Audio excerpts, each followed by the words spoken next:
Imagine that you are an aircraft manufacturer. You spend a fortune in building the most advanced aircraft than anything available in the market. But then you find out that nobody is interested in it. This is exactly what Boeing faced when they made their first 707 prototype. Boeing just happened to have a prototype airplane that was going to shrink the world by a factor of 2. A $15 million investment with which we hope to challenge Britain's head start in the jet transport race.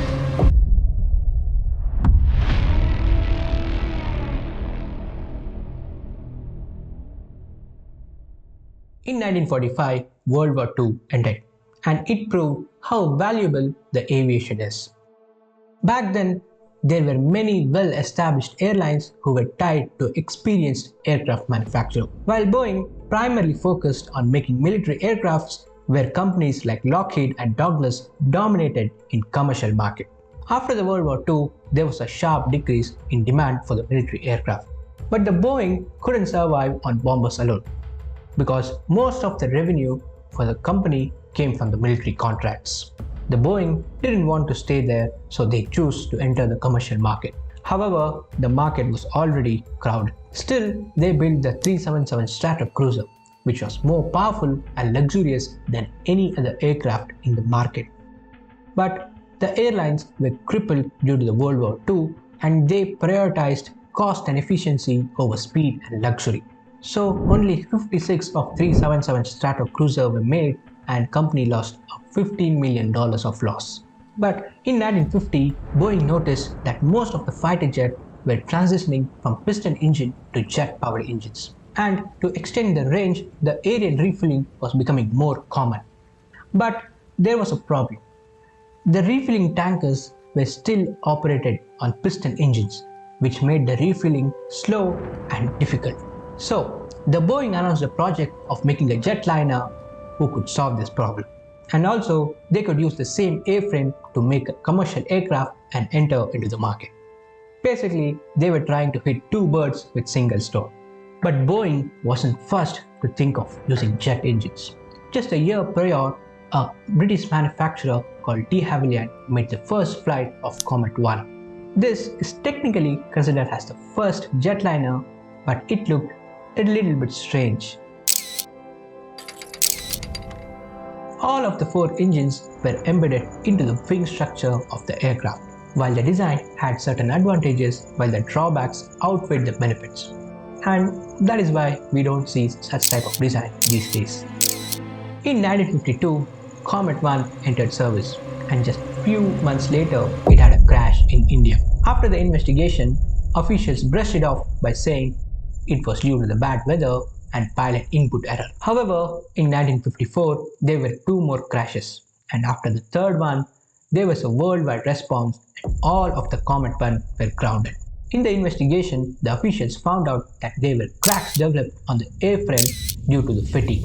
But in the Boeing's perspective, this was a valuable lesson. Boeing even delayed their project to study and redesign their own aircraft, and they designed much better fatigue-resistant fuselage. In July of 1954, Boeing made their first flight using the prototype model called Boeing 376-80. But to their surprise, nobody placed an order. The project had already costed them $16 million, which is roughly $180 million in today's value. The reason was simply that airlines didn't have much money and they didn't want to take big risks and end up like Comet 1. The 707 housed four Pratt & Whitney JT3C jet engines, which were much more powerful and efficient than earlier engines. And also, they were mounted under the wings using pylons, which proved to be much more reliable design. That's why these days all the jetliners use similar design. Boeing demonstrated numerous test flights. Still, nothing convinced airlines. So the Boeing's chief test pilot, Tex Johnston, went on to pull his wildest stunt. I decided that I would do a role to impress the people. So I came across and did a chandelle.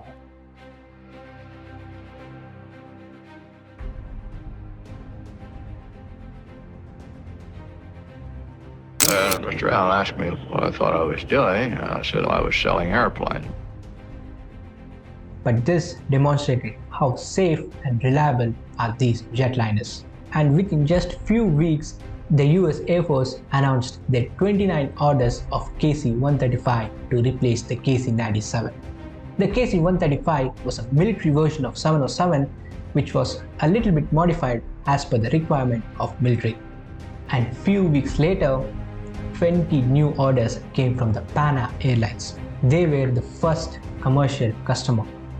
And a few weeks later, a non-US airlines, Qantas, placed few more orders. But Qantas demanded Boeing to shrink the size for about 10 feet so that they can make long-haul flights over the Pacific Ocean. Then it was just a matter of time that the world understood the potential of jetliners. But after the Boeing's success, Douglas did not waste any time. They quickly responded with the new DC-8. This was a straight competition with the Boeing 707, but still the DC-8 entered service after the 707. But still, the DC-8 had a significant impact on Boeing. The Boeing 707 was initially a narrow-body aircraft and could only accommodate 4 abreast seating. But the DC-8 was much wider and could easily accommodate 6 abreast seating. So, to compete with Douglas, Boeing designed a wider plane, which increased the weight and the cost, but still they had no choice other than to survive in the market. In the following years, Boeing introduced varieties of planes like the 727, 737, and in 1971 they introduced 747 jumbo jet, which changed the long-haul flying forever. But the Lockheed, on the other hand, took a gamble of lingering on the piston engine aircraft. Eventually, they did release their first jetliner L1011 TriStar in 1972, but that was too much late. By then, even the 707 was being replaced by the much better options available. By the end of 1978, Boeing ended the production of 707.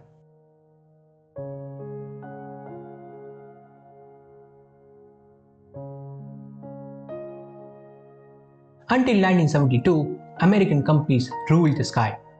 But the same year, an European underdog disrupted everything. Wanna hear how? Let me know in the comments, and thank you.